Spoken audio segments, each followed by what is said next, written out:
Hello laptech learner, please subscribe and share my channel in your friend circle. तो आज का जो topic है वो है स्टेफाइलोकोकस अयूरियस के बारे में। माइक्रोबायोलॉजी का एक टॉपिक है ये, बैक्टीरिया का। ठीक है, हमारे अर्थ पे देखा जाए तो बहुत सारे बैक्टीरिया हैं। कुछ हार्मफुल होते हैं हमारे लिए, तो कुछ एडवांटेज देते हैं हमारे लिए।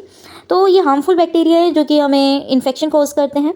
ठीक है, तो हमने बैक्टीरिया को on the basis of the gram staining इसको हमने डिवाइडेड करा into the two category. Okay, gram staining के बेस पे हमने दो क्लासिफिकेशन करे, the gram positive bacteria and the gram negative bacteria.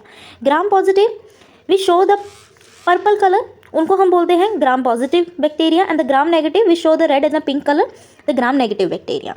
Okay, 7 gram positive bacteria हैं जिसमें कि 3 कोकाई एंड 4 रोड्स होते हैं।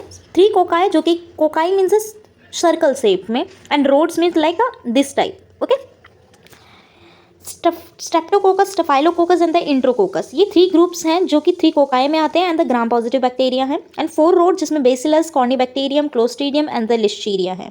ओके, यहाँ पे एक्सेप्शन है मोरिक्सेला, नाइजेरिया, एरा विलोनेला। इसमें कोकाई एंड रोड्स तो मिलेंगे बट ये ग्राम नेगेटिव होते हैं, ग्राम पॉजिटिव नहीं होते हैं। ठीक है, ग्राम पॉजिटिव को हमने 2 और कैटेगरी में डिवाइडेड कर दिया, the micrococcaceae family and the streptococcaceae family. On the basis of the catalase positive test and the catalase negative test, it will be categorized into more further groups. Catalase positive जिसमें कि हमारे 2 bacteria हैं, staphylococcus and the micrococcus, and catalase negative में 3 groups में आ गए, the strepto, pneumococcus and the enterococcus. ठीक है, बेस्ड अपॉन द टेस्ट अब मैं स्टेफाइलोकोकस और माइक्रोकोकाशियाई फैमिली को डिफ्रेंशिएट कैसे करूंगी। जब ये कैटेलेस पॉजिटिव दोनों ही शो कर रहे हैं तो मैं how will you differentiate these 2 bacteria.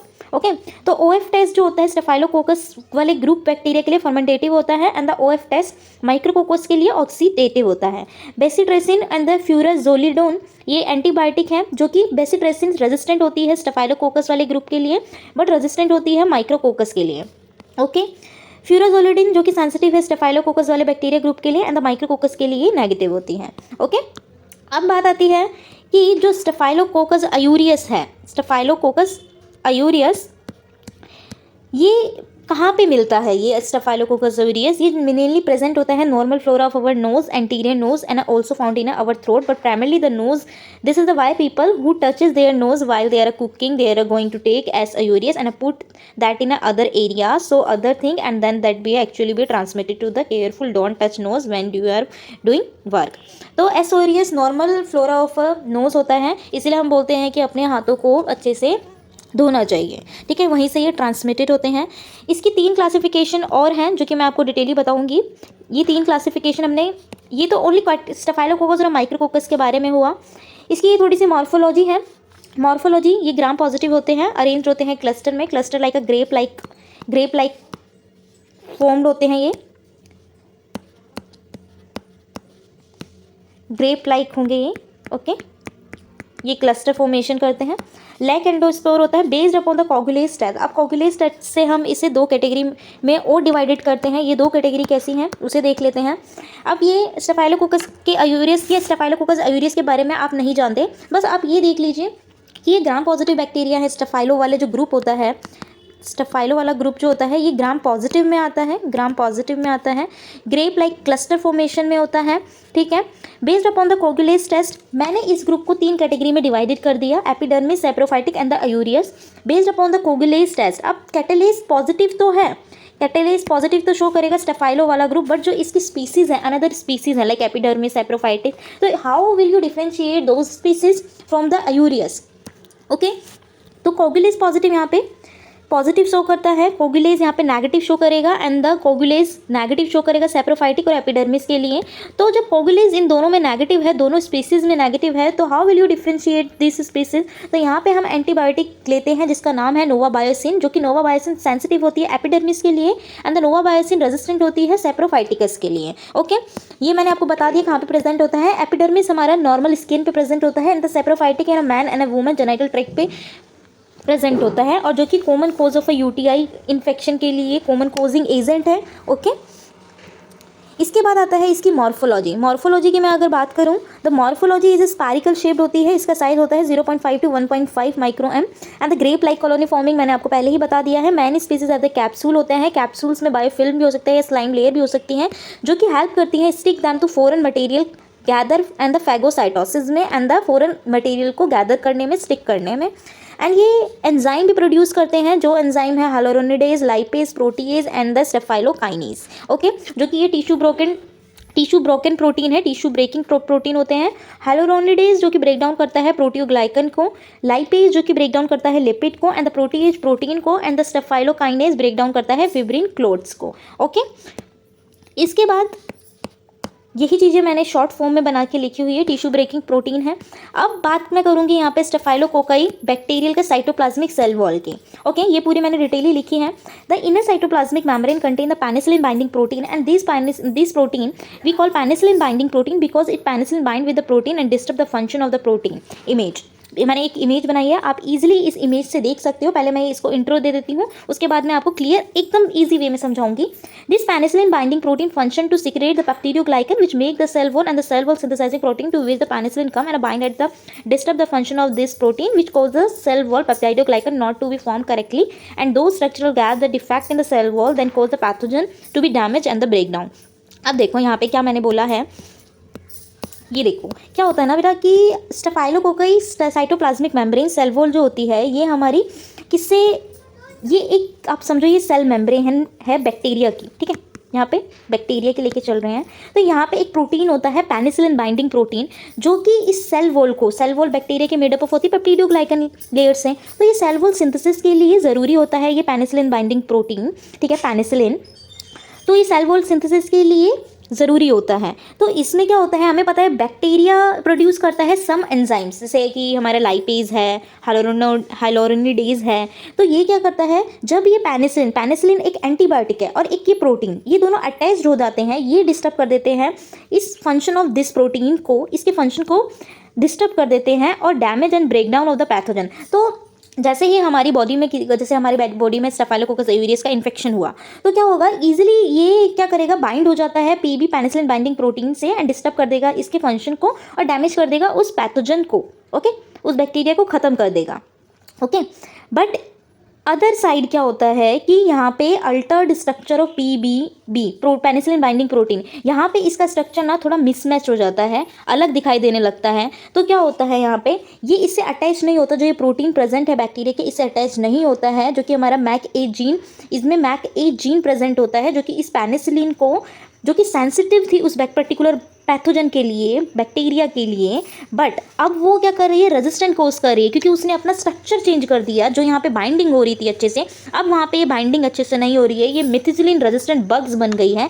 इसीलिए हम यहाँ पे इसको, जब नाम आता है ना मरसा, द मिथिसिलिन रेजिस्टेंट स्टेफाइलोकोकस आयूरियस, इसीलिए बोला जाता है क्योंकि यहाँ पे पेनिसिलिन रेजिस्टेंट हो गई है एक पर्टिकुलर स्टेफाइलोकोकस आयूरियस के लिए, ठीक है।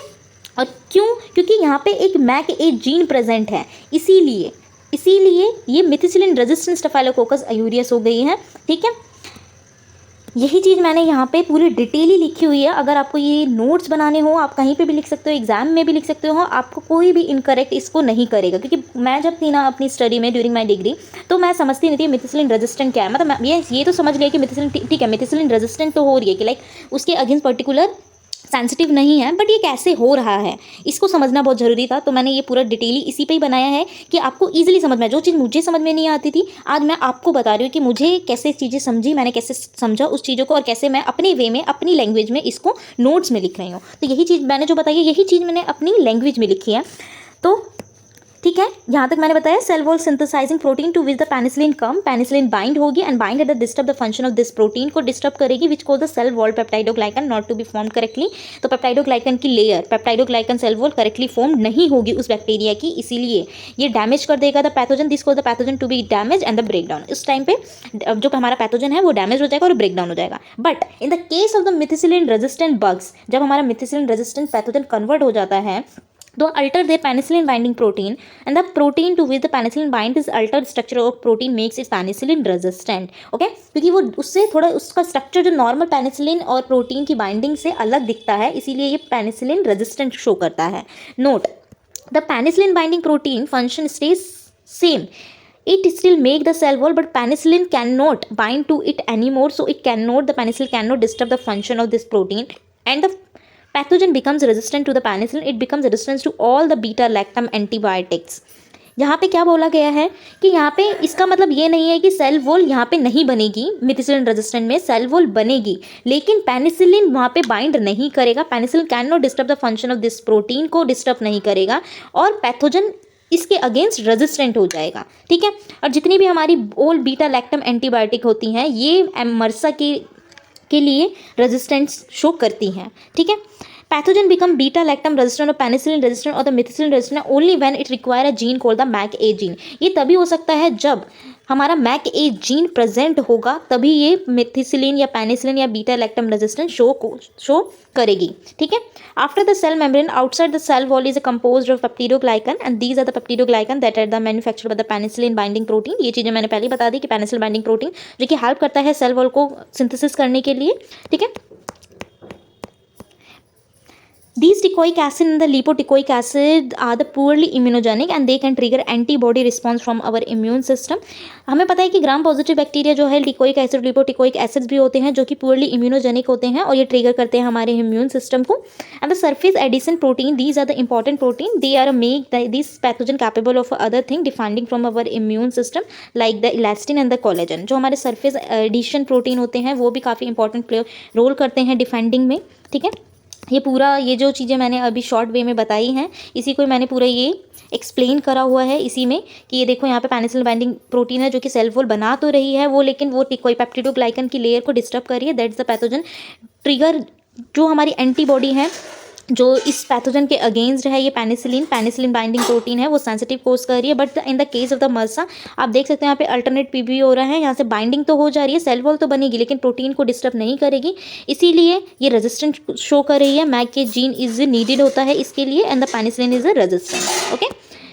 इसके बाद है स्टेफाइलोकोकाई सरफेस प्रोटीन। अब जो स्टेफाइलोकोकाई पे जो प्रोटीन प्रेजेंट होते हैं वो कौन कौन से प्रोटीन हैं, तो सबसे पहले है हमारा ये, इसकी मैं बात करूँ कोगुलेज क्लम्पिंग फैक्टर। कोगुलेज क्लम्पिंग फैक्टर में हमारा फाइब्रिनोजन टू फिब्रिन जो कि कन्वर्ट हो रहा है तो thromboplastin to thrombin and clotting clumping, ये इसी के जरिए होता है कोगुलेज क्लम्पिंग फैक्टर से।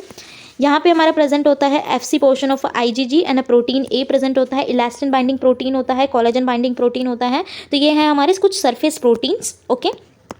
इसके बाद आता है हमारा विरुलेंस फैक्टर। विरुलेंसी कैसे कोज करता है स्टेफाइलोकोकाई अयूरियस, तो सम हैव अ कैप्सूल। तो मैंने आपको बताया कि कुछ बैक्टीरिया इसकी कुछ स्पीसीज जो है ये स्लाइम लेयर और द कैप्सूल्स बनाते हैं, ठीक है, कैप्सूल से बनाते हैं। Some of the strain of staphylococci aureus possess the capsule जो कि इनिबिट करता है फैगोसाइटोसिस को एंड द मोर विरुलेंट होता है, तो ये विरुलेंसी फैक्टर हुआ कैप्सूल। सेकंड आया सेल वॉल। सेल वॉल जो होती है मेडअप ऑफ होती है पेप्टिडोग्लाइकन से and the peptidoglycan layer of the staphylococcus is thicker. Thicker क्यों है, क्योंकि ये ग्राम पॉजिटिव है and it will create the inflammatory reaction, तो ये हमारा सेकेंड विरुलेंसी का फैक्टर हुआ।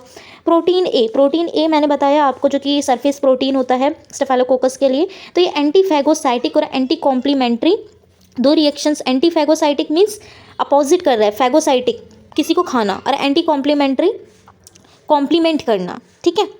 तो इसकी वजह से क्या हो रहा है कि जो हमारा F A bind F C region और F A B region free होता है कोएगुलेशन टेस्ट जो है protein A bind to the F C region of any IgG antibody and leaving F A B region free which bind to the ending antigen present in the clinical sample. जो हम देखते हैं ना अपने कोएगुलेटिनेशन test positive आ रहा है या नहीं आ रहा है, तो ये किसकी मदद से हो रहा है, प्रोटीन ए की मदद से होता है। तो ये विरुलेंस फैक्टर देखने के लिए मिलेगा हमें, ठीक है। अब आता है टॉक्सिन्स एंड द एंजाइम्स। अब ये कौन कौन से टॉक्सिन्स प्रोड्यूस करते हैं और कौन से एंजाइम से प्रोड्यूस करते हैं। मेम्ब्रेन एक्टिव टॉक्सिन्स जो है ये है हीमोलाइसिन, ल्यूकोसिडिन। हीमोलाइसिन्स में हमारे 3 टाइप ऑफ हीमोलाइसिन्स होते हैं, alpha, beta and the gamma haemolysin होता है। जो अल्फा होता है inactivated at 70 degree centigrade but again if it is further heated at 100 degree activated. जब हम इसे 70 डिग्री पे तो ये इनएक्टिवेट होता है, लेकिन हम जैसे ही 100 डिग्री पे करेंगे फिर से एक्टिवेटेड हो जाता है। ये जो होता है अल्फा हीमोलाइसिन ये लाइज आरबीसी सीप है ना ह्यूमन का प्रिपेयर्ड होता है। बीटा जो है lyse only sheep RBC have a lots of a sphingomyelin, okay, compare to the human. Sheep RBC increase the sphingomyelinase hot and a cold phenomena जैसे हम बोलते हैं, यहाँ पे बीटा में ही होता है, बीटा हीमोलाइसिन में ही देखने के लिए मिलता है।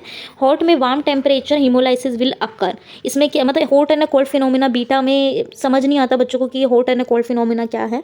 हॉट एंड कोल्ड फिनोमिना कुछ भी नहीं है, जब हम इसे वार्म टेम्परेचर पे रखेंगे तो हीमोलाइसिस जो है विल अकर हमें देखने के लिए मिलेगा। एंड द कोल्ड फिनोमिना क्या बोलता है, when it will place at a cold temperature it will the haemolysis will be increase. Haemolysis बहुत ज़्यादा देखने के लिए मिलेगा, तो इसी को बोला जाता है हॉट कोल्ड फिनोमेना। गामा में हम lies, RBC, sheep and human का यूज़ कर सकते हैं डेल्टा में, ठीक है।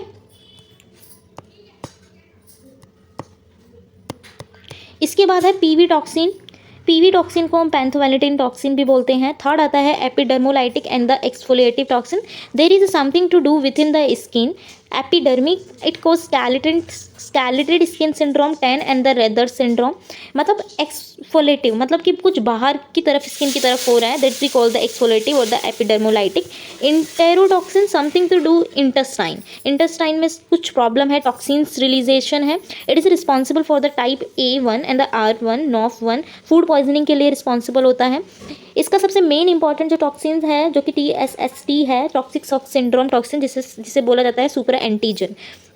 क्योंकि ये जो नॉर्मली क्या होता है कि जो एंटीजन होता है इनसाइड बाइंड करते हैं, बट ये आउटसाइड बाइंड करता है, वो भी अल्फा वाली चेन पे। अल्फा एंड बीटा दो सब यूनिट होती हैं, ये अल्फा सब यूनिट पे बाइंड करता है, वो भी आउटसाइड बाइंड कर रहा है, that we call the supra antigen. Okay, इतना मैं डिटेली नहीं बताऊंगी क्योंकि ये बहुत कुछ है इसमें देखने के लिए। अगर मैं बताना चाहूँ, ये हमारा APC है, antigen presenting cell, the MHC second. इसके पास हमारी 2 अल्फा एंड 2 बीटा चेन होती हैं। ये T सेल है, they present the T cell. इसमें नॉर्मली एंटीजन क्या होते हैं, हमारे इनसाइड बाइंड करते हैं, बट इधर सुपरा एंटीजन में आउटसाइड बाइंड कर रहे हैं। ये याद कर लेना बस, ये अल्फा सब यूनिट पे बाइंड कर रहा है। कौन सी सब यूनिट? अल्फा, ठीक है। क्वेश्चन आ जाते हैं कभी कभी। इसके बाद है यहाँ पे, अब हमने ये सब तो पढ़ लिया कि ठीक है मॉर्फोलॉजी क्या है, इसकी नॉर्मल प्रेजेंट कहाँ पर होते हैं, क्लासिफिकेशन क्या है। अब इसके बाद आता है laboratory diagnosis. How will you diagnose this staphylococcus aureus. सबसे पहले हम करेंगे माइक्रोस्कोपिक एग्जामिनेशन। सबसे पहले हम स्टेनिंग करते हैं, ठीक है। स्टेनिंग में हम माइक्रोस्कोपिक एग्जामिनेशन देखेंगे। पहले स्टेनिंग से हम पता कर लेंगे कि ग्राम पॉजिटिव बैक्टीरिया क्लस्टर में दिखाई दे रहा है नहीं दिखा रहा है। माइक्रोस्कोपिक एग्जामिनेशन में हम pus cells with gram positive cocci cluster में दिखेंगे। कल्चर हम करेंगे blood agar, nutrient agar and the selective medium. Blood agar पे ये बीटा हीमोलाइसिस शो करेगा, नैरो जोन हीमोलाइसिस दिखेगी हमें। न्यूट्रेंट अगार पे हमें गोल्डन येलो कॉलोनीज दिखेगी। क्यों प्रोड्यूस होती हैं? क्योंकि जो गोल्डन येलो कॉलोनीज प्रोड्यूस हो रही हैं ये बीटा कैरोटीन्स के से होती हैं। बीटा कैरोटीन प्रेजेंट होता है, that will show the golden yellow colonies. Selective media हम यूज़ करते हैं mannitol salt agar, Ludlam's media and the salt milk agar. Biochemical test के लिए सबसे पहले हमने कैटालिस टेस्ट परफॉर्म करा, जो कि स्टेफाइलोकोकस की ओल्ड स्पीसीज के लिए सेम कैटलिस्ट पॉजिटिव होगा बट नेगेटिव होगा स्ट्रेप्टोकोकाई के लिए। यहाँ पे कोगुलेज टेस्ट करते हैं जो कि डिफ्रेंशिएट करता है अलग अलग स्पीसीज़ की स्टेफाइलोकोकस की। तो कोगुलेज टेस्ट जो कि फिब्रिनोजन को फिब्रिन में कन्वर्ट कर रहा है। कैटलिस्ट टेस्ट यहाँ पे हाइड्रोजन पेरोक्साइड यहाँ पे H2O और O2 में कन्वर्ट करती है, ठीक है। यहाँ पे कैटलिस्ट पॉजिटिव होता है, कोगुलेज पॉजिटिव आएगा। यहाँ पे हम 2 मेथड से परफॉर्म करते हैं coagulase test, the slide coagulase and the tube coagulase, ठीक है। स्लाइड में हमने क्या करा, अपना सैंपल लिया, सैंपल में प्लाज्मा ऐड कर दिया और फिर हम चेक करते हैं कि यहाँ पे कोई क्लम्पिंग हुई या नहीं हुई है। अगर क्लम्पिंग हुई है, यहाँ क्लम्पिंग हुई है, that will give the positive result. Tube coagulation में क्या करते हैं, कोगुलेज में यहाँ पे अगर क्लोट बन गया ट्यूब में, that will shows the positive test, okay. Due to the clumping factor जो कि स्लाइड कोगुलेज में होता है, यहाँ पे due to the coagulase enzyme जो कि ये क्लोट होता है। Required CRF in a plasma clumps form, इसमें इधर किसी भी CRF प्रोटीन की ज़रूरत नहीं होती है, क्लम्प्स फॉर्म होते हैं, कोगुलम फॉर्म होता है। यहाँ पे S सोरियस, S हाइकस, S इंटरमीडियस, ये दोनों ही टेस्ट जो स्लाइड और ट्यूब है, इन दोनों के लिए ये जो तीनों स्पीसीज़ हैं ये पॉजिटिव शो करती हैं दोनों टेस्ट में, चाहे वो स्लाइड या कोगुलेज, ट्यूब कोगुलेज हो। बट एक्सेप्शन यहाँ पे क्या आ जाता है, S ल्यूडिनियस जो कि पॉजिटिव शो करता है स्लाइड कोगुलेज में बट नेगेटिव शो करता है ट्यूब में, ठीक है। ऐसे ही यहाँ पे S सिलिफरी है जो कि नेगेटिव शो करता है स्लाइड में एंड द ट्यूब में ये पॉजिटिव शो करता है। इसीलिए हमें ये दोनों मेथड से हमें ये परफॉर्म करने होता है, ये कोगुलेज टेस्ट, स्लाइड भी और ट्यूब भी, डिफ्रेंशिएट करने के लिए स्पीसीज़ को, ठीक है। इसके बाद है एंजाइम जो कि S आयूरियस प्रोड्यूस करता है, कोगुलेज है, थर्मोन्यूक्लियस है, DNase है एंड द फॉस्फेटेज है। ब्लैक कलर्ड कॉलोनीज फॉर्म करेगा पोटेशियम टॉलरेट अगार पर।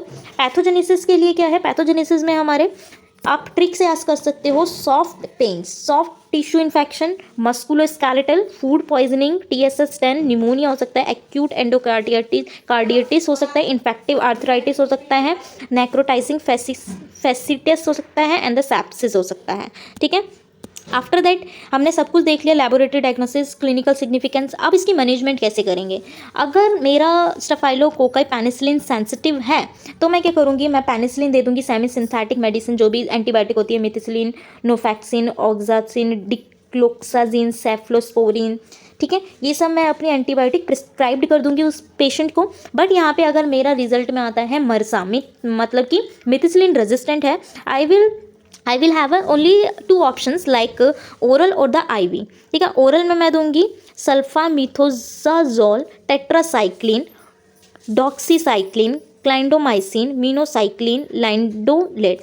ठीक है, IV में मैं दूंगी, जहाँ पर यहाँ रेजिस्टेंस शो कर रहा है, वैंकोमाइसिन और भी कुछ ये मैंने मेडिसिन ये एंटीबायोटिक में दे रखी हैं। IV में मीन्स एंटीबायोटिक नहीं है, वैंकोमाइसिन है, ठीक है, डेप्टोमाइसिन है, ड्रग में मैं इनको दूंगी। ठीक है, तो ये था मेरा एक प्रॉपर नोट स्टेफाइलोकोकस अयूरियस के बारे में, माइक्रोबायोलॉजी का। ठीक है, कुछ भी डाउट हो प्लीज़ कमेंट नहीं कि मैम मुझे ये चीज़ें नहीं समझ में आई है। ओवरऑल मैंने ये इसका पूरा ही ले लिया है, पूरा ही मतलब स्टफ, पूरी मॉर्फोलॉजी से लेके पैथोजेनेसिस से लेके कैसे हो रहा है, क्या चीज़ प्रेजेंट है, कहाँ पे प्रेजेंट नहीं है, तो ये पूरी डिटेल है, शॉर्ट में ही समझाया है। Please subscribe and share my channel. कि कुछ भी डाउट होगा तो प्लीज़ बता देना, और जिस पे भी वीडियो बनानी हो प्लीज़ मुझे बता देना, मैं बता दूँगी। ठीक है, ओके, बाय बाय।